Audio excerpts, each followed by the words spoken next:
Assalamualaikum warahmatullahi wabarakatuh. Perkenalkan, saya Ikhlasul Amal dari kelas 4C. Di sini ingin menjelaskan tentang materi kelas 8 semester ganjil, yakni puasa. Nah, pertama-tama pengertian puasa. Apakah teman-teman di sini tahu istilah puasa? Puasa di sini secara bahasa berasal dari bahasa Arab yang dikenal dengan siam atau saum, yang berarti menahan atau mencegah. Nah, secara istilah, puasa ini ialah menahan diri dari segala sesuatu yang membatalkan puasa ini sejak terbit fajar hingga terbenam matahari, disertai niat, syarat, dan rukun tertentu. Nah, setelah kita ke pengertian ini, ada baiknya kita mengetahui syarat-syarat puasa. Dalam syarat-syarat puasa ini terdapat dua syarat-syarat puasa. Yang pertama itu syarat wajib, yang kedua itu syarat sunnah. Yang pertama itu syarat wajib. Syarat wajib maksudnya ini adalah syarat yang harus dilakukan atau wajib dilakukan ketika seseorang itu sudah memenuhi syarat ini. Nah, wajib ini kan jadi wajib dikerjakan. Yang pertama, syarat wajib puasa ini Islam. Tentu jika kita Islam maka kita wajib berpuasa, terutama puasa Ramadan yang wajib itu. Kemudian yang kedua, baligh, yakni sudah cukup umur atau istilahnya sudah dewasa gitu. Yang laki-laki itu sudah mimpi basah dan perempuan itu sudah haid. Nah, kemudian yang ketiga, berakal sehat. Orang yang berakal sehat itu wajib berpuasa.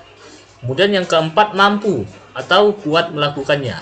Nah, bagian tidak mampu sekiranya mungkin tidak diwajibkan, namun bagi yang mampu wajib untuk berpuasa. Kemudian yang kelima, suci dari haid dan nifas. Yang ini khusus bagi kaum wanita. Jadi jika masih haid dan nifas maka tidak wajib untuk berpuasa. Kemudian yang menetap atau mungkin. Kemudian selanjutnya syarat sah puasa. Syarat sah ini adalah syarat yang apabila dipenuhi maka puasa kita itu sah gitu. Jadi diterima. Nah, yang pertama itu yang Islam, tentunya dengan Islam maka sah. Jika kita tidak Islam maka puasa kita tidak sah. Kemudian yang kedua, mumayyiz, yaitu bisa membedakan yang mana yang baik dan yang mana yang buruk. Kemudian yang ketiga, suci dari haid dan nifas. Dan yang keempat, berpuasa bukan pada hari-hari yang diharamkan. Karena puasa itu nanti ada macam-macam, ada puasa wajib, ada puasa sunnah, ada makruh, dan puasa haram. Nanti akan dijelaskan di penjelasan selanjutnya. Kemudian rukun puasa. Rukun puasa adalah dasar atau pokok yang hendak dan harus dikerjakan ketika berpuasa. Yang pertama itu rukunnya ialah niat. Nah, sebelum berpuasa itu kita harus niat dulu, karena ini termasuk dalam rukun puasa. Niat yaitu menyengaja dalam hati untuk berpuasa. Jadi niat itu dilakukan dalam hati, baik dalam hati maupun secara lisan. Nah, niat ini harus dilakukan karena jika kita tidak berniat maka puasa kita dianggap itu kita tidak berpuasa gitu, tidak melakukan puasa. Hal ini sesuai dengan hadis Nabi yang artinya dari Hafsah dari Nabi Muhammad SAW bersabda, barang siapa yang tidak berniat sebelum fajar maka puasanya tidak sah. Hadis riwayat Abu Daud, Tirmizi, dan An-Nasai.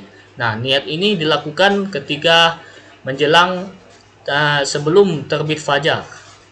Kemudian yang kedua, rukunnya itu meninggalkan segala sesuatu yang membatalkan puasa, dari mulai terbit fajar hingga matahari terbenam.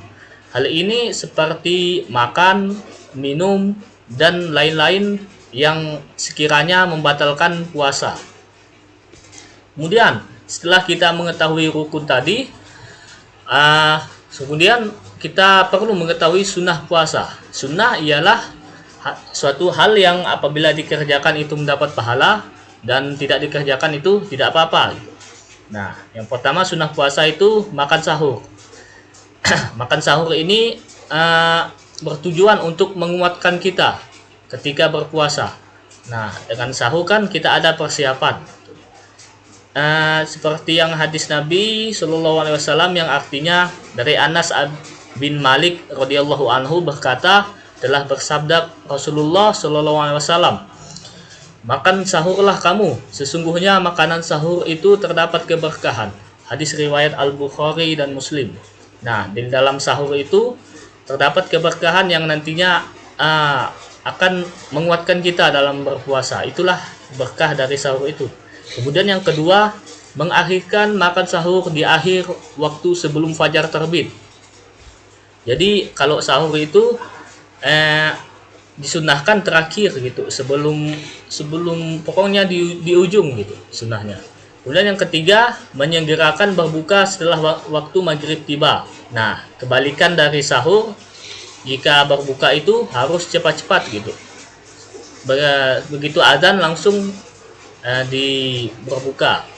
Disunahkan juga berbuka dengan makanan yang manis-manis seperti kurma dengan jumlah yang ganjil atau air putih jika tidak ada. Kemudian yang keempat, membaca doa ketika berpuasa. Nah, doanya itu kan yang lazim biasa kita sebut, ya Allahumma laka sumtu wa bika amantu wa ala rizqika aftartu bi rahmatika ya arhamar rahimin. Namun jika teman-teman ingin membaca doa yang lain boleh juga, asalkan sesuai dengan tuntunan. Kemudian yang kelima, memberi buka puasa iftar shaim. Nah, di sini disunahkan untuk memberikan buka puasa baik itu kurma, air putih dan lain sebagainya kepada orang lain gitu, yang berpuasa juga. Kemudian yang keenam, meninggalkan hal-hal yang akan menghilangkan nilai puasa seperti berdusta, bergunjing, adu domba dan lain-lain sebagainya, yang sekiranya bukan membatalkan tapi menghilangkan nilai atau pahala puasa tersebut. Dan yang ketujuh, memperbanyak amal solih, terutama membaca Al-Quran dan bersedekah, karena puasa ini pahalanya berlipat ganda gitu. Jadi disunahkan untuk membaca Al-Quran dan bersedekah. Kemudian yang kedelapan, iktikaf adalah berdiam diri di masjid untuk beribadah kepada Allah Subhanahu wa taala. Hal ini dilakukan oleh Nabi Muhammad SAW ketika 10 hari terakhir Ramadan. Nah, kemudian yang perlu kita diketahui adalah hal-hal yang dimakruhkan ketika puasa. Makruh ini maksudnya sebaiknya ditinggalkan gitu. Mendekati haram tapi tidak haram juga, tapi harus sebaiknya ditinggalkan gitu. Nah, yang pertama itu berkumur-kumur yang berlebihan, karena hal ini bisa menyebabkan kita batal gitu, batal puasa, makanya sebaiknya ditinggalkan. Kemudian yang kedua, menyikat gigi, bersiwak setelah tergelincir matahari. Hal ini karena dari sikat gigi tersebut kita kemungkinan besar menelan gitu kan, menelan zat-zat dari sikat gigi tersebut, dari odol tersebut gitu. Yang ketiga, mencicipi makanan walaupun tidak ditelan. Kan biasanya kan kita kan ingin merasakan makanan gitu kan, walaupun tidak ditelan itu sebaiknya itu ditinggalkan gitu, karena hal ini makruh. Kemudian yang keempat, memperbanyak tidur ketika berpuasa. Nah, sebaiknya itu dalam berpuasa itu kita harus banyak-banyak beramal, bukan banyak-banyak tidur. Nah, karena ini makruh ketika berpuasa. Kemudian yang kelima, berbekam atau disuntik. Hal ini dimakruhkan karena sesuatu barang yang masuk ke badan kita gitu kan, itu bisa menjadi makruh. Kemudian yang keenam, sengaja melambatkan berbuka padahal waktu sudah tiba. Nah, hal ini kan harus kita hindari gitu. Jadi ketika berbuka itu sebisa mungkin, secepat mungkin kita harus berbuka ketika sudah tiba. Nah, kemudian hal-hal yang membatalkan puasa. Yang pertama itu makan dan minum dengan sengaja. Nah, perhatikan di sini kata-kata sengaja. Jikalau sengaja, hal ini berarti membatalkan puasa. Jika tidak sengaja, maka itu rezeki.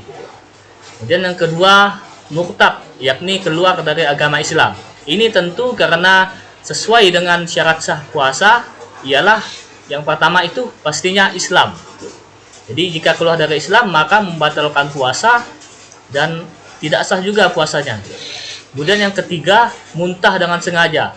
Nah, kadang-kadang kan kalau muntah kan dengan sengaja kan, misalnya masukkan jari ke mulut, misalnya kan ke kerongkongan misalnya. Nah, itu kan muntah. Nah, itu batal itu. Lain halnya jika tidak sengaja. Kemudian yang keempat, bersetubuh atau melakukan hubungan suami istri pada siang hari. Bersetubuh saja itu pun membatalkan puasa, karena kita kan disuruh untuk menahan nafsu, menahan diri kita hingga terbenamnya matahari gitu.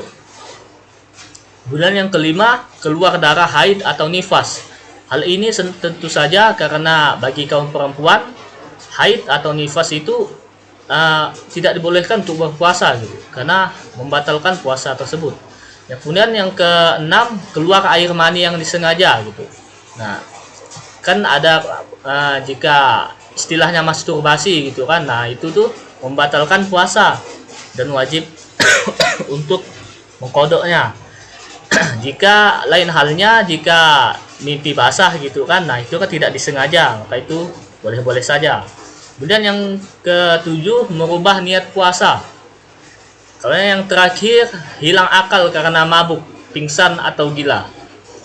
Nah, jika misalnya mabuk, pingsan atau gila gitu kan, sesuai dengan syarat sah, kehilangan akal sehat gitu. Jadi hal ini membatalkan puasa. Kemudian macam-macam puasa. Nah, dilihat dari segi hukumnya dibedakan menjadi 4 macam. Antara lain, yang pertama puasa wajib, fardu, yaitu puasa yang jika dilaksanakan mendapat pahala, jika ditinggalkan mendapatkan dosa, dan wajib untuk mengqadoknya. Contohnya puasa Ramadan, nazar, dan puasa kifarat. Kemudian yang kedua, puasa sunnah, yaitu puasa yang apabila dilaksanakan mendapatkan pahala, apabila ditinggalkan tidak mendapatkan dosa. Contohnya itu seperti puasa 6 hari di bulan Syawal, puasa Senin dan Kamis, puasa Nabi Daud, puasa Arafah, dan puasa di bulan Muharram. Kemudian yang ketiga, puasa makruh, yaitu puasa yang lebih baik ditinggalkan. Contohnya itu seperti puasa yang dilakukan pada hari Jumat, kecuali beberapa hari sebelumnya itu telah berpuasa gitu. Seperti puasa Nabi Daud kan selang-seling tuh. Nah, misalnya terkena ke hari Jumat berarti bukan puasa makruh namanya. Kemudian yang keempat, puasa haram. Nah, ini adalah puasa yang apabila dilaksanakan mendapatkan dosa, apabila ditinggalkan mendapatkan pahala. Puasa pada contohnya itu pada puasa pada hari raya Idul Fitri dan Idul Adha, hari-hari tasyrik, puasa pada hari Syak, puasa selamanya atau puasa dahri, dan puasa ketika haid atau nifas bagi wanita. Dan yang terakhir, hikmah puasa. Dengan adanya puasa mengajarkan dan melatih diri kita agar disiplin waktu, lebih peduli kepada sesama, membuktikan ketaatan kita kepada Allah Subhanahu wa taala. Juga menumbuhkan kesadaran betapa besar nikmat Allah yang dianugerahkan kepada kita, dan menggembleng kita agar menjadi hamba yang bertakwa. Berpuasa ini juga melatih kita untuk selalu beramal soleh. Jadi dengan adanya puasa, dengan latihan tersebut, di bulan-bulan lain kita juga jadi terbiasa gitu. Jadi terbiasa melakukannya.